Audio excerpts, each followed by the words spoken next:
नमस्कार दोस्तों। तो कैसे हैं आप लोग। उम्मीद करता हूँ कि आप सब अच्छे होंगे। और आज मैं आ गया हूँ एक नई वीडियो लेकर, जिसमें मैं बात करूँगा कि पोइट्री क्या होती है, हिंदी पोइट्री क्या होती है, उर्दू पोइट्री के बीच में क्या डिफरेंस होता है और मुशायरा या कवि सम्मेलन के बीच में क्या डिफरेंस होता है।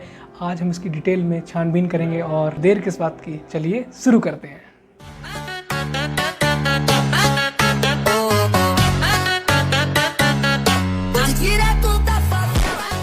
अगर हम बात करें पोइट्री की, जिसको हम हिंदी भाषा में कविता या उर्दू में नज़म भी बोलते हैं, तो उसका मतलब क्या होता है। उसका मतलब होता है कि एक इंसान कैसे अपने इमोशंस को, अपनी बातों को, अपने थॉट्स को एक प्रॉपर लय के रूप में या मतलब फ्री पोइट्री के रूप में लोगों के सामने प्रस्तुत करता है, उसे मंच पर पढ़ता है और उसे एक ऐसा माध्यम बनाता है जिससे लोग कनेक्ट कर सकें और अपनी बातों को आगे बढ़ा सकें।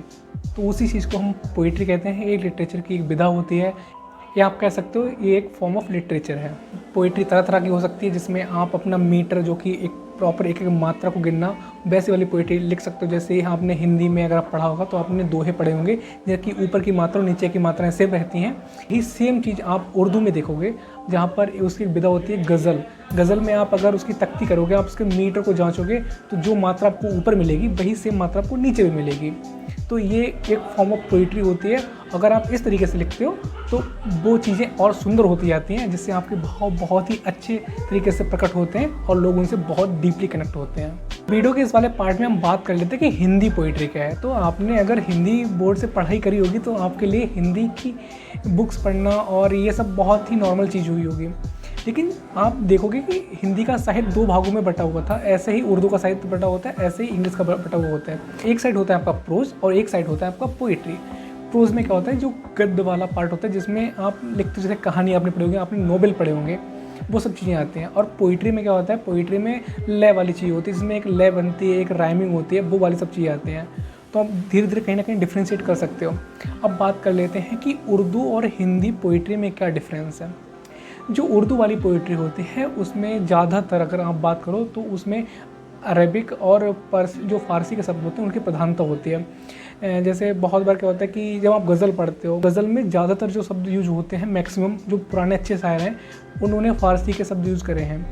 और आप हिंदी में देखोगे, वहाँ पर आपको मिलेंगे शब्द जो कि हिंदी के हैं और ब्रज भाषा से लिए गए हैं, संस्कृत से लिए गए हैं। तो आइए इस वीडियो के इस वाले पार्ट में हम लोग बात कर लेते हैं कि उर्दू मुशायरा और हिंदी कवि सम्मेलन का में क्या डिफरेंस है, क्या की डिफरेंस है, उसके बारे में हम लोग बात कर लेते हैं। तो सबसे पहले अगर मैं बात बताऊँ आपको, तो जो दोनों का बयां करने का तरीका है वो अलग अलग होता है। जैसे आपने कभी हिंदी का कवि सम्मेलन अटेंड किया हो, वो ज़्यादातर ऐसे खुले मंच पर होता है, जहाँ पर बहुत ज़्यादा भीड़ होती है और वहाँ पर लोग उनकी कविताएं को सुनते हैं, क्योंकि वहाँ पर सटायर भी होता है, वहाँ पर हास्य कवि भी आते हैं, और वहाँ पर संघर्ष की कविताएं होती हैं, वहाँ पर वीर रस की कविताएं होती हैं। तो उनकी ऑडियंस अलग होती है, जो कि हिंदी भाषी हैं। और इंडिया में मैक्सिमम लोग जो उत्तर प्रदेश या अड़ोस पड़ोस के राज्यों में हैं, वो आराम से कनेक्ट कर पाते हैं। और उसमें खड़ी बोली, ब्रज भाषा, अवधि, इन सब का यूज होता है। अगर आप बात करेंगे कि उर्दू मुशायरे में क्या होता है, तो मैं खुद एक ऑर्गेनाइज़र हूँ, तो मुझे पता है उर्दू मुशायरे में जो ऑडियंस होती है वो एक, मुझे लगता है इन कंपैरिजन थोड़ी सी शांत ऑडियंस होती है, जिसको शांति से चीज़ों को सुनना पसंद होता है और वो कहीं ना कहीं शब्दों का अर्थ निकालती है, उस चीज़ को समझती है कि शेर अगर किसी ने कहा है तो वो कितना गहरा शेर है, वो उसका उन्माद कहाँ से हुआ था और वो बात को कहाँ तक लेके जा रहा है।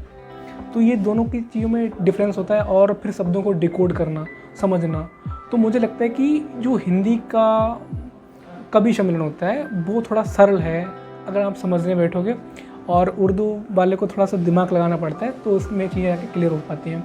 और बाकी थोड़ा सा ये भी चीज़ है कि जो हमारा हिंदी का होता है उसमें सटायर भी होता है, लाइक तंज कसना और मतलब थोड़ा सा कटाक्ष करना जिसको बोलते हैं।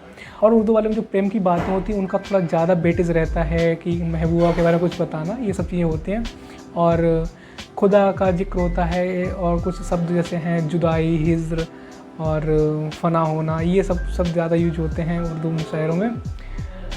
तो आई थिंक अब आपको क्लियर हो गया होगा कि पोइट्री क्या है। मैं एक बार फिर से थोड़ा सा रिवाइज़ कर देता हूँ आपके लिए। तो पोइट्री बेसिकली क्या होता है कि हमारे थॉट्स को बाहर निकालना और उनको एक पोइटिक फॉर्म में प्रेजेंट करना लोगों के सामने, जिसको जैसे हम बता सकें कि अगर मुझे किसी से कुछ कहना है, कुछ अच्छी बातें कहने, लाइक प्यार वार वाली बातें कहने, तो हम पोइट्री के मामले से उसे कह सकते हैं। मतलब मुशायरे में जो ऑडियंस होती है वो अलग होती है, हिंदी में ऑडियंस अलग होती है।